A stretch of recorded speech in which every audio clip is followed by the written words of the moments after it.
Sanibonani bafethu.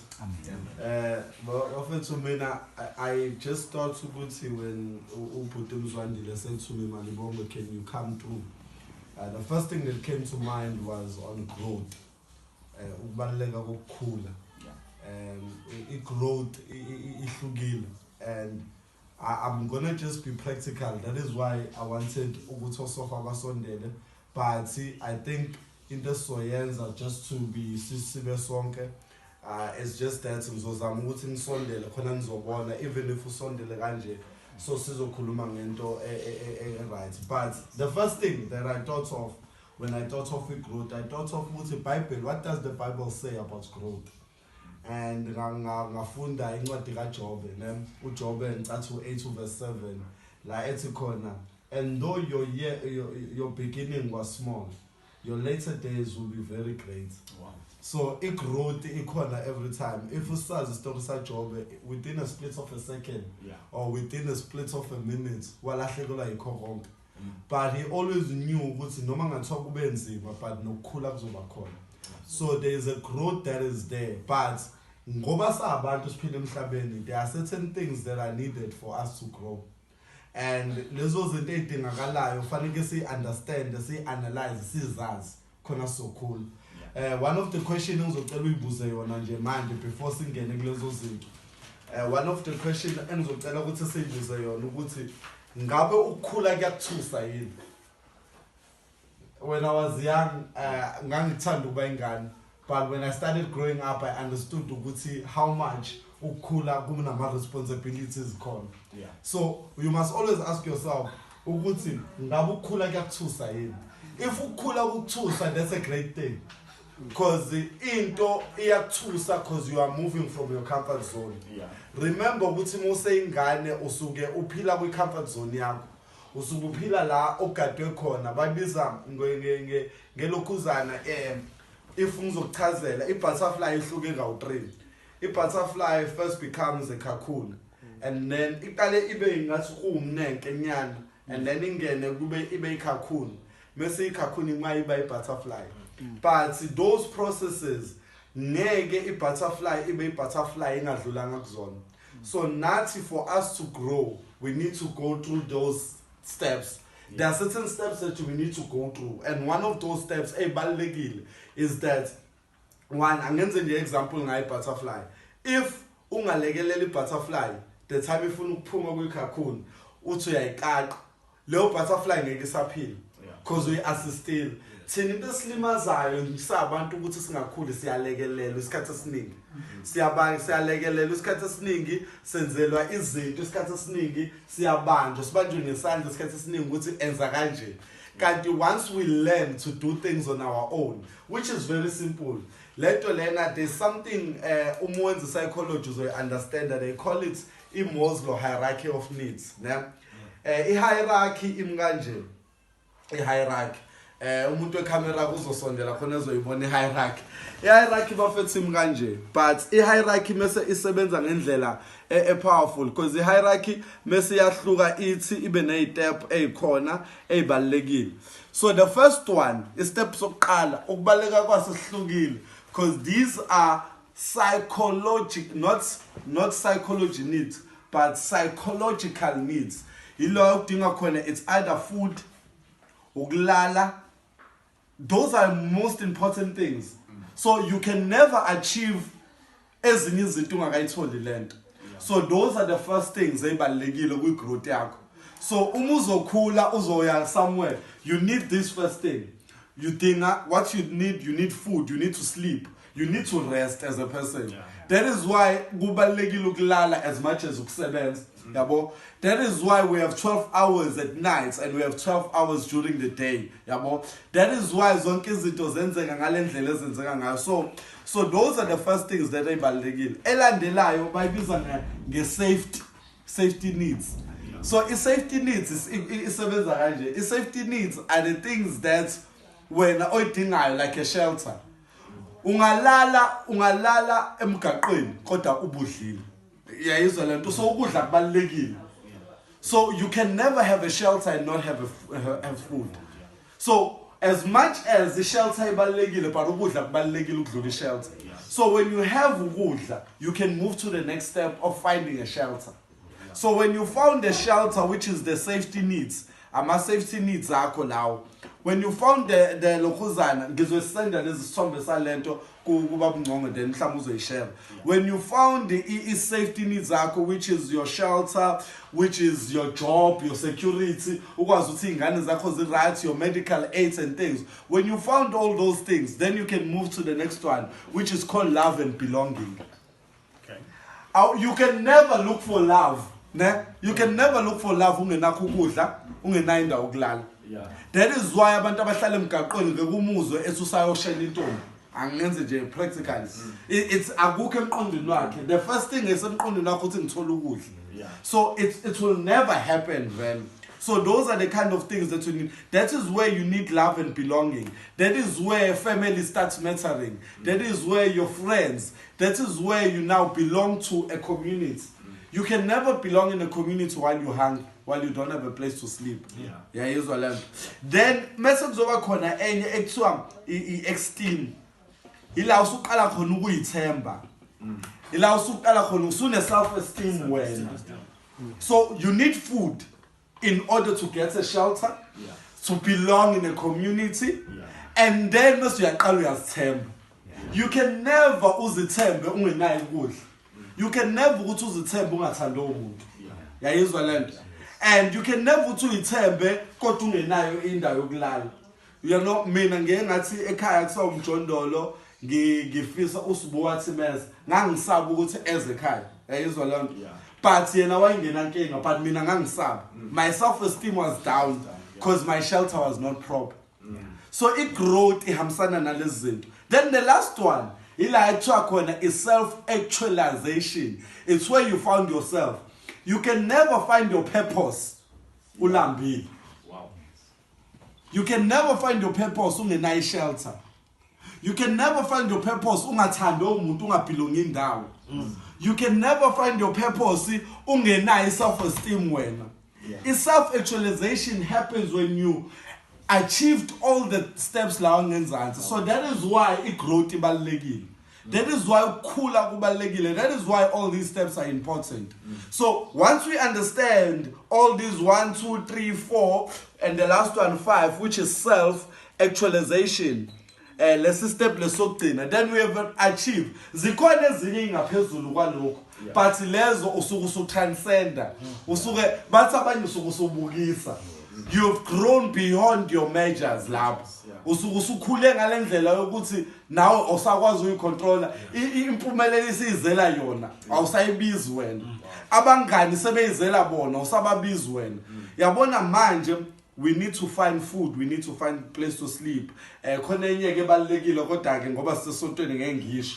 Ibalekile iyadingeka lapha ngezansi. Ibalekile kodwa because we are growing a man. So I think it is very important to leave no stone. No stone. So ibalekile yabona sina sinobomngqongo sesithathile. So ibalekile bathi ukuze ube right, it's a need for a man or for humans to have sex. Nah? It's a need. It's the first one, the bottom one. Yeah, is what I learned. The bottom one, ibalekile. Yes, ibalekile. And then it's a shelter. Then the next one, it's love and belonging. And then the next one is esteem. So now it's wena. And then the last one is self-actualization. Now usuthi khona ngiya-achieve beyond measures.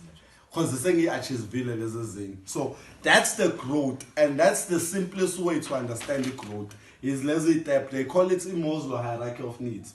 Then the next one, this one is very powerful because that's how you find your purpose. Lena isebenza ngezinto eziwu4. Ngizoqala ngidwebe indilinge eziwu4 la. Isebenza ngabo round about 4 le.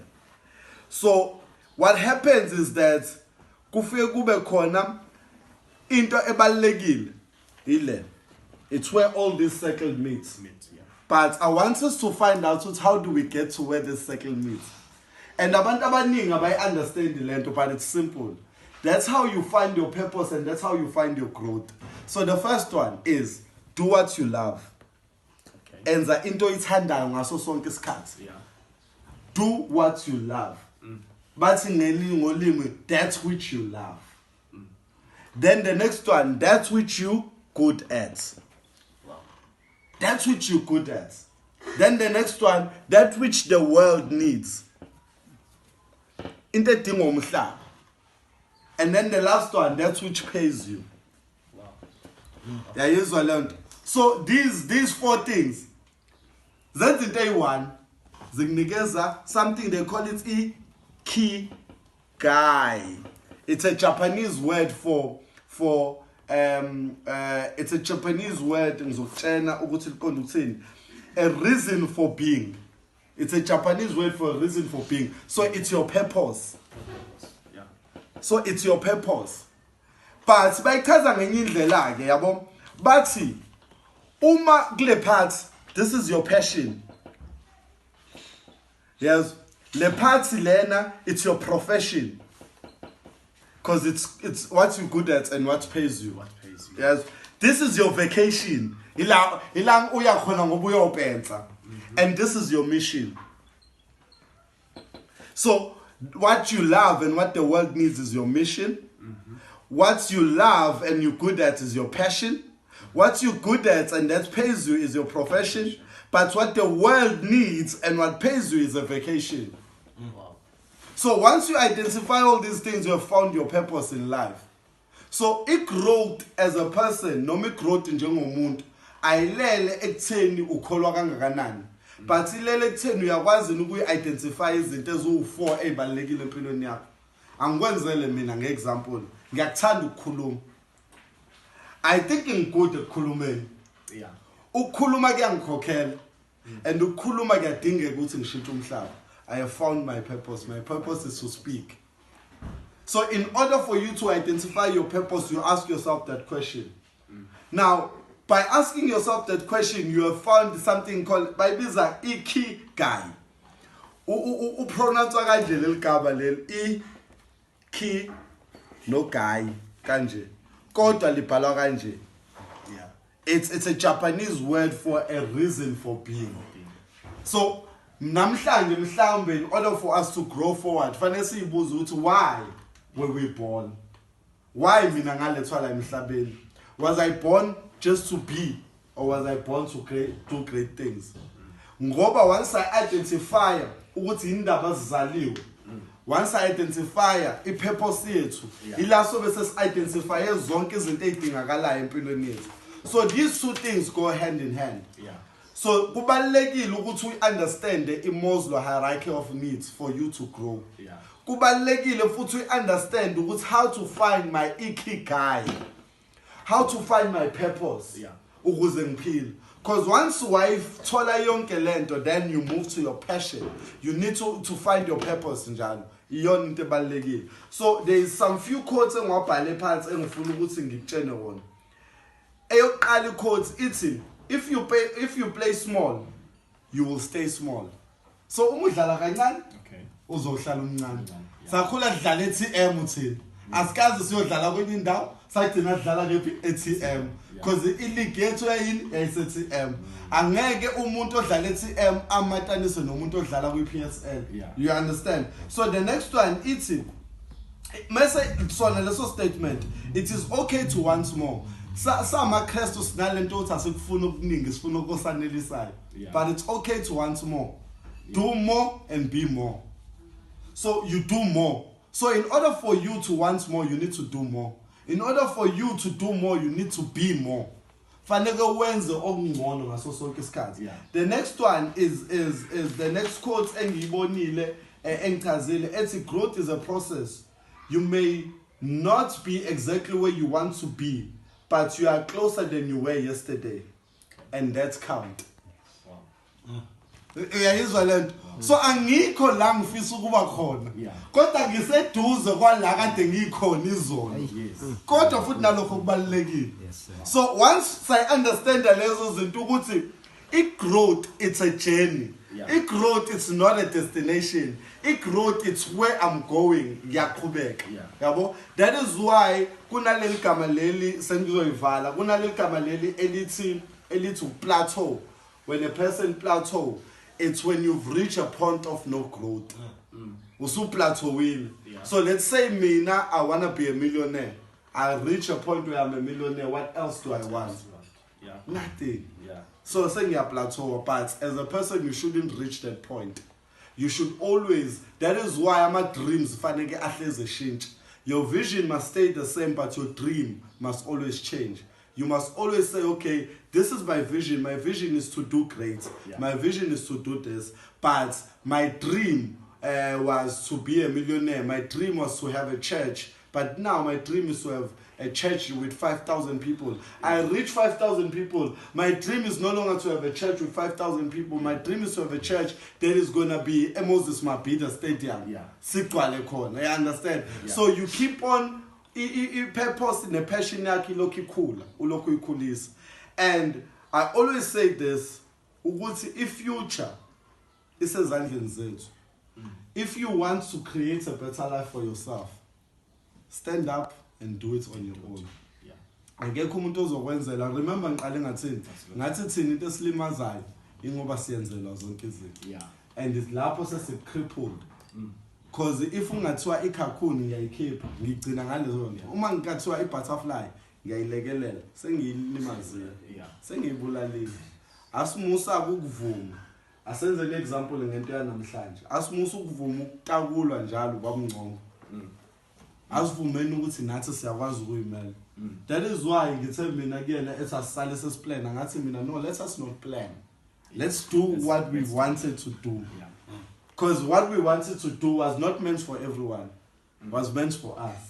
Absolutely. So in closing, guys, the Maslow hierarchy of needs, it's what you need for you to find your self-actualization. La khona uphila your desire.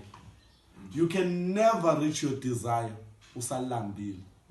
Esontweni ngisonta kulona bathi ukuze unikeze umuntu ivangeli qala umfide eqala. You understand that? Ngeke ukwazi ukunikeza umuntu ivangeli elambile. So they will go on the streets and they will feed people and then they will give them the word of God. So nami namhlanje ngithi we need to sleep, we need food, we need safety, we need love and belonging, we need esteem in order for us to find our self-actualization. But mesiyahluka ithi sengiya-understand ukuthi manje senginazo zonke lezi zinto. But sengifikile kuyi-point where I want to achieve my self-actualization. But ngiyi-achieve kanjani? I need to do what I love. I need to do what I'm good at, what the world needs, and that pays me. And then uzobe usuyitholile i-purpose yakho. Uzobe usuyitholile into odalelwe yona, uzobe usuyitholile into ebalulekile empilweni yakho. Okubalulekile empilweni yakho akukhona ukuthi utakulo wonke umuntu, but okubalulekile empilweni yakho ukuthi nawe uyizama ukuyitakula wena kuyo yonke into oyidingayo. Ngiyabonga. Excellent. Wow, I think before I end it, I wanted to end it with this verse. Matthew 6 verse 33.